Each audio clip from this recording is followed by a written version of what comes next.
പല പീഡന കേസുകളും കോടതികളിൽ എത്തുമ്പോൾ മതിയായ തെളിവുകൾ ഇല്ലാത്തതിന്റെ പേരിൽ ദുർബലമായി മാറാറുണ്ട്. അതിന്റെ പുറത്ത് വിധികൾ വരുമ്പോൾ സാധാരണയായി പബ്ലിക് പ്രോസിക്യൂട്ടർ ആയിരിക്കും പൊതുജനങ്ങളിൽ നിന്നും ഏറ്റവും കൂടുതൽ വിമർശനം നേരിടുന്ന ഒരാൾ. പാലത്തായിൽ സ്വന്തം അധ്യാപകന്റെ പീഡനത്തിനിരയായ കുഞ്ഞിന് ലഭിച്ചത് വലിയ നീതിയാണെന്ന് കേസിൽ പ്രോസിക്യൂഷന് വേണ്ടി ഹാജരായ special public prosecutor PM Bhasuri പറഞ്ഞിരുന്നു. പാലത്തായിൽ 4ാം ക്ലാസ്സുകാരിയെ സ്കൂൾ വെച്ച് പീഡിപ്പിച്ച കേസിൽ അധ്യാപകനും BJP തൃപ്പങ്ങോട് പഞ്ചായത്ത് മുൻ പ്രസിഡന്റുമായ പത്മരാജനെ കോടതി ശിക്ഷിച്ച സാഹചര്യത്തിലാണ് പ്രോസിക്യൂട്ടർ ഈ പ്രതികരണമുണ്ടായത്. വെറും 10 വയസ്സുകാരി പെൺകുട്ടിയാണ് അതിജീവിത. അന്വേഷണത്തിൽ ഒരുപാട് പ്രശ്നങ്ങൾ ഉണ്ടായിരുന്നു. അന്നത്തെ പ്രോസിക്യൂഷൻ കൃത്യമായ രീതിയിൽ കേസിൽ ഇടപെടുകയും നല്ല രീതിയിലുള്ള അന്വേഷണം നടക്കുകയും ചെയ്തു. പോക്സോ ആക്ട് പ്രകാരമുള്ള അന്തിമ റിപ്പോർട്ട് കോടതിയിൽ സമർപ്പിച്ചു. ഒരുപാട് ബുദ്ധിമുട്ട് ആ കുഞ്ഞ് സഹിച്ചിട്ടുണ്ട്. അവർക്ക് കിട്ടിയ ഏറ്റവും വലിയ നീതിയാണ് ഈ വിധി എന്നും അഡ്വക്കേറ്റ് ഭാസുരി പറഞ്ഞിരുന്നു. 2020 മാർച്ച് 17-നാണ് പത്മരാജൻ പീഡിപ്പിച്ചതായി പെൺകുട്ടി ചൈൽഡ് ലൈനിൽ മൊഴി നൽകിയത്. പീഡന തീയതി കുട്ടിക്ക് ഓർമ്മയില്ലെന്ന് പറഞ്ഞതോടെയാണ് പോലീസിലെ ഒരു വിഭാഗം ഈ കേസ് അട്ടിമറിക്കാൻ ശ്രമം തുടങ്ങിയത്. പോലീസിലെ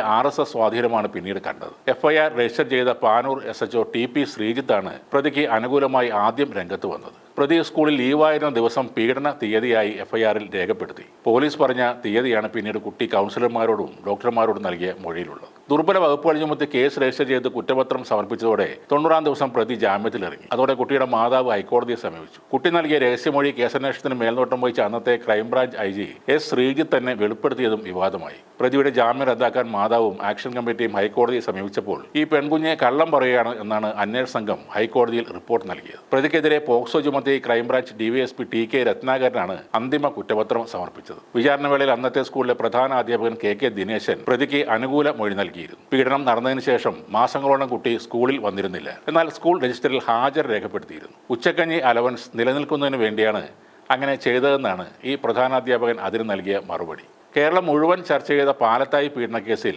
വാർത്തകൾക്കും വിവാദങ്ങൾക്കും അപ്പുറം 10 വയസ്സുകാരിയായ കുഞ്ഞ് അനുഭവിച്ചൊരു നരകമുണ്ടായിരുന്നു. അത് പുറം ലോകം അധികം അറിഞ്ഞിട്ടില്ല. അന്വേഷണ ഉദ്യോഗസ്ഥർ മാറി മാറി വന്നപ്പോൾ 10 തവണയാണ് ആ കുഞ്ഞിന് മൊഴി നൽകേണ്ടി വന്നത്. എന്നെ കൊന്നാലും ഞാൻ ഇനി പരാതിക്കില്ല, ഞാനൊരു പരാതി പറഞ്ഞത് കൊണ്ടല്ലേ എനിക്ക് ഗതി വന്നത് എന്ന് പറഞ്ഞ് ആ കുഞ്ഞ് പൊട്ടിക്കരഞ്ഞ ദിവസങ്ങളുണ്ടായിരുന്നു. അവൾക്ക് അച്ഛനില്ലായിരുന്നു. അച്ഛൻ മരിച്ചതോടെ അമ്മയ്ക്ക് മാനസികമായ ബുദ്ധിമുട്ടുകൾ ഉണ്ടായിരുന്നു. അതുകൊണ്ട് തന്നെ സ്വന്തം അധ്യാപകനെ ഒരു അച്ഛൻ്റെ സ്ഥാനത്താണ് അവൾ കണ്ടിരുന്നത്. ആ വിശ്വാസമാണ് അയാൾ മുതലെടുത്തത്. സ്കൂളിലെ ശുചിമുറിയിൽ വെച്ച് ക്രൂരമായി പീഡിപ്പിക്കപ്പെട്ടപ്പോൾ അവൾക്ക് രക്തസ്രാവമുണ്ടായി. അന്ന് അയാൾ തന്നെയാണ് അവൾക്ക് പാഡ് നൽകിയത്. പീഡനത്തെക്കാൾ വലിയ ആഘാതമാണ് കൗൺസിലിംഗ് എന്ന പേരിൽ പിന്നീട് അവൾക്ക് ലഭിച്ചത്. ഒരു പുരുഷനെ പോലും അതുവരെ അത്തരത്തിൽ കാണാത്ത 10 വയസ്സുള്ള കുട്ടിയോട് മേശപ്പുറത്തിരുന്ന സാനിറ്ററി ബോക്സ് ചൂണ്ടിക്കാണിച്ച് അയാളുടെ അവയവത്തിന് ഇത്രയും വലിപ്പമുണ്ടോ എന്ന് കൗൺസിലർമാർ ചോദിച്ചു അത്രേ. സാധാരണ പോക്സോ കേസുകളിൽ കുട്ടികളിൽ നിന്ന് 1-2 തവണയാണ് മൊഴിയെടുക്കുക. എന്നാൽ ഈ കുട്ടിയിൽ നിന്ന് 10 തവണയാണ് പോലീസ് മൊഴിയെടുത്തത്. ഈ കേസും അന്വേഷണവും കാരണം അവളുടെ 2 വർഷത്തെ സ്കൂൾ പഠനമാണ് നഷ്ടപ്പെട്ടത്. കൂട്ടുകാർ ഒറ്റപ്പെടുത്തുമോ എന്ന ഭയം, അധ്യാപകരിൽ നിന്നുള്ള മോശം അനുഭവങ്ങൾ എന്നിവ കാരണം അവളെ മറ്റൊരു സ്കൂളിലേക്ക് മാറ്റേണ്ടി വന്നു. ഒടുവിൽ കോടതിയിലേക്ക് വരാൻ പോലും അവൾക്ക് പേടിയായിരുന്നു. പക്ഷേ ആ വിധി വന്ന ദിവസം എല്ലാം മാറി മറിഞ്ഞു എന്നാണ് അഡ്വക്കേറ്റ് ഭാസുരി പറയുന്നത്. അന്ന് ഓഫീസിലിരിക്കുമ്പോൾ അവൾ പിന്നിലൂടെ വന്ന് എന്നെ മുറുകെ കെട്ടിപ്പിടിച്ചു. എന്നിട്ട് ഒരു ചോദ്യം ചോദിച്ചു.